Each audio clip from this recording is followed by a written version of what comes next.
First year PUC ಇತಿಹಾಸ ಅನೇಕ ವಿದ್ಯಾರ್ಥಿಗಳನ್ನ ಕೇಳ್ತಾ ಇದ್ರು, ಕಮೆಂಟ್ ಅಲ್ಲಿ ಕ್ವಶನ್ಸ್ ನೀವು ಕೇಳ್ತಾ ಇದ್ದೀರಾ, ಇತಿಹಾಸ ಬ್ಲೂ ಪ್ರಿಂಟ್ ಫಾಲೋ ಆಗುತ್ತಾ ಇಲ್ವಾ ಅಂತ ಕೆಲವೊಂದಿಷ್ಟು ಪ್ರಶ್ನೆಗಳನ್ನ ನೀವು ಕೇಳಿದ್ರಿ. ಸೊ ಈ ಒಂದು ವಿಡಿಯೋದಲ್ಲಿ ಇದು ಬ್ಲೂ ಪ್ರಿಂಟ್ ಫಾಲೋ ಮಾಡುತ್ತಾ ಇಲ್ವಾ, ಹಿಸ್ಟ್ರಿಗೆ ಇವರು ಬ್ಲೂ ಪ್ರಿಂಟ್ ಕೊಡ್ತಾರಾ ಇಲ್ವಾ, ಏನು ಬ್ಲೂ ಪ್ರಿಂಟ್ ಕೊಟ್ಟಿದಾರಲ್ಲ ಪದವಿ ಪೂರ್ವ ಶಿಕ್ಷಣ ಇಲಾಖೆಯವರು, ಅದು ವಾರ್ಷಿಕ ಪರೀಕ್ಷೆ ಅದೇ ನೀಲಿನಕ್ಷೆ ಬರುತ್ತೋ ಇಲ್ವೋ ನೋಡೋಣ ಆಗಿದೆ. ಇಲ್ಲಿ ನಿಮ್ಮ ಪ್ರಶ್ನೆ ಅಂತೂ ನಾನು ಹೇಳಿದ್ದೀನಿ, ಇದನ್ನ ಅನುಸರಿಸಬೇಕು ಬೇಗ ಫಾಲೋ ಮಾಡಬೇಕು ಬೇಡವೋ ಇತಿಹಾಸ ಬ್ಲೂ ಪ್ರಿಂಟ್, ಸರಿ ನೋಡೋಣ ಆಗಿದೆ. ಈ ಒಂದು 2000 ಇಲ್ಲಿ ಏನೇನಿದೆ ಅಂತಂದ್ರೆ 2015ರಿಂದ 2017ಕ್ಕೆ ಸಿಲೆಬಸ್ ಚೇಂಜ್ ಆಗಿದೆ.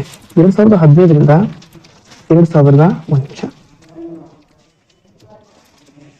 ಓಕೆ 2015ರಿಂದ ಸುಮಾರು 2025ರವರೆಗೆ ಇತಿಹಾಸ ಪ್ರಶ್ನೆ ಪತ್ರಿಕೆಗಳನ್ನು ನೋಡಿದಾಗ ಒಂದು ಬಾರಿನೂ ಕೂಡ ಅವರು ನೀಲನಕ್ಷೆ ಪ್ರಕಾರ ಪ್ರಶ್ನೆ ಪತ್ರಿಕೆಯನ್ನು ವಾರ್ಷಿಕ ಪರೀಕ್ಷೆಯಲ್ಲಿ ತೆಗೆದಿಲ್ಲ ಅನ್ನೋದೇ ಸತ್ಯವಾಗಿದೆ. ಹಾಗಾದ್ರೆ ನೀವೆಲ್ಲ ಹೇಳ್ಬೋದು ಕೆಲವೊಂದಿಷ್ಟು ಪ್ರಶ್ನೆಗಳಿದೆ, ಅದು ನಮಗೆ ಫೋನ್ ಬರ್ತಿದೆ, ಪೂರಕ ಪರೀಕ್ಷೆ ಆಗಿರ್ಬೋದು ವಾರ್ಷಿಕ ಪರೀಕ್ಷೆ ಆಗಿರ್ಬೋದು ಅವರು ಇತಿಹಾಸವನ್ನು ಬ್ಲೂ ಪ್ರಿಂಟ್ ಪ್ರಕಾರ ಕೊಟ್ಟಿಲ್ಲ. ಸರಿಯಾಗಿದೆ. ನಿಮ್ಮ ಪ್ರಶ್ನೆಗಳೇನಂತಂದ್ರೆ ಸರ್ ನಾವು ಇತಿಹಾಸ ಬ್ಲೂ ಪ್ರಿಂಟ್ ಪ್ರಕಾರನೇ ಓದ್ಬೇಕಾ, ಬೇಡ ಹೇಳ್ತೀನಿ ಯಾಕೆ ಬೇಡ ಅಂತ.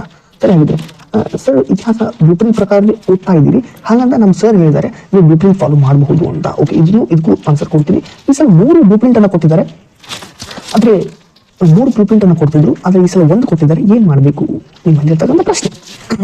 ಇಲ್ಲಿ ಇತಿಹಾಸ ಬ್ಲೂ ಪ್ರಿಂಟ್ ಪ್ರಕಾರ ನೀವು ಓದಿದ್ರೆ ಏನಾಗುತ್ತೆ ಅಂತಂದ್ರೆ ಹಿಂದೆ ಕನ್ನಡ ಆಗಿರ್ಬೋದು, ಇಂಗ್ಲಿಷ್ ಆಗಿರ್ಬೋದು, ಸಮಾಜಶಾಸ್ತ್ರ, ರಾಜ್ಯಶಾಸ್ತ್ರ, ಶಿಕ್ಷಣಶಾಸ್ತ್ರ ಎಲ್ಲವೂ ಕೂಡ ಬಿಸ್ನೆಸ್ ಸ್ಟಡಿ ಆಗಿರ್ಬೋದು, ಅಕೌಂಟೆನ್ಸಿ ಆಗಿರ್ಬೋದು, ಸೈನ್ಸ್ ಸಬ್ಜೆಕ್ಟ್ಸ್ ಆಗಿರ್ಬೋದು ಬ್ಲೂ ಪ್ರಿಂಟ್ ಪ್ರಕಾರ ನೀಲನಕ್ಷೆ ಆಧಾರಿತನೇ ಬ್ಲೂ ಪ್ರಿಂಟ್ ಪ್ರಕಾರನೇ ಬಂದಿದೆ.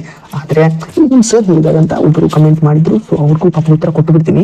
ಏನಾಗುತ್ತೆ ಅಂತಂದ್ರೆ ಸಿಂಪಲ್ ಆಗಿ ನಮ್ಮ ಸರ್ ಹೇಳಿದ್ರು ನಿಮ್ಗೆ ಏನಂತಂದ್ರೆ ಇತಿಹಾಸ ಬ್ಲೂ ಪ್ರಿಂಟ್ ಪ್ರಕಾರ ಬರುತ್ತೆ ಅಂತ.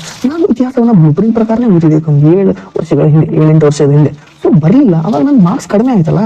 ಸೊ ನಾನೇನ್ ಮಾಡಿದೆ, ಪ್ರತಿ ವರ್ಷನೂ ನಾವು ವಿಡಿಯೋಗಳೆಲ್ಲ ಮಾಡ್ತಿರುವಾಗ ನಿಮ್ಗೆ ಗೊತ್ತಾಗುತ್ತೆ ಎಲ್ಲಾ ಸಬ್ಜೆಕ್ಟ್ಗಳು ಎಲ್ಲಾ ಸಬ್ಜೆಕ್ಟ್ಗಳ ಇತಿಹಾಸ ನಮ್ಗೆ ಗೊತ್ತಿರುತ್ತೆ. ಏನ್ ಗೊತ್ತಿರುತ್ತೆ, ಯಾವ್ದು ಬ್ಲೂ ಪ್ರಿಂಟ್ ಪ್ರಕಾರ ಬರುತ್ತೆ, ಯಾವ್ದು ಬ್ಲೂ ಪ್ರಿಂಟ್ ಪ್ರಕಾರ ಬರಲ್ಲ ಅಂತ.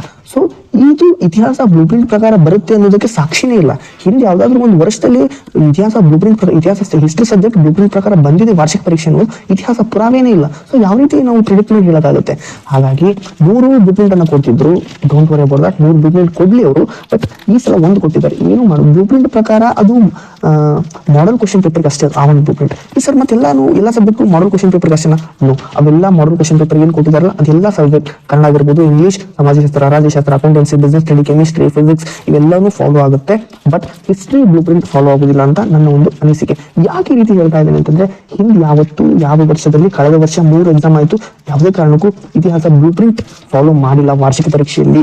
3 ವಾರ್ಷಿಕ ಪರೀಕ್ಷೆ ಆಗಿತ್ತು, ಈ ಬಾರಿನೂ ಮಾಡ್ತಾರೆ ಇವರು ಅನ್ನೋದನ್ನ ನಾವು ಹೇಳಲಿಕ್ಕೆ ಆಗೋದಿಲ್ಲ. ಸೊ ಹೀಗಾಗಿ ನೀವು ನಾನು ಕೊಡ್ತಕ್ಕಂಥ ಇಂಪಾರ್ಟೆಂಟ್ ಕ್ವಶನ್ಸ್ ಅನ್ನ ಓದಿ ಒಂದ್ ವೇಳೆ ಅಲ್ಲಿ ಬರ್ಲಿಲ್ಲ ಅಂತಂದ್ರೆ ಸಫರ್ ಆಗೋದು ನೀವಾಗುತ್ತೆ. ಇದಿಷ್ಟು ಈ ಒಂದು ವಿಡಿಯೋದಲ್ಲಿ, ಮತ್ತೆ ಮುಂದಿನ ಒಂದು ವಿಡಿಯೋದಲ್ಲಿ ಹೇಳ್ತಾ ಇದ್ದೇನೆ. Thank you.